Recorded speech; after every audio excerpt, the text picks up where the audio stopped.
प्रभुदीपं ज्योति परम ब्रह्म दीपं ज्योति जनार्दनः दीपहरतु मे पापो पूजा दीप नमस्तुते बाबा धवलेश्वर वाला लिंग महाप्रभु संसार सुखी रखंतु।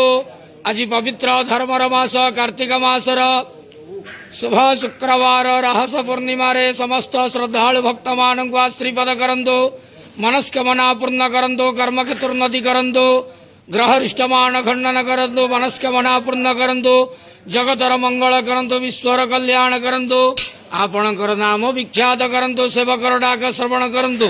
बाबा धवलेश्वराय वाला लिंगाय नमो नमः। संसार सुखी रखंत आनंद के वार हरि बोलो।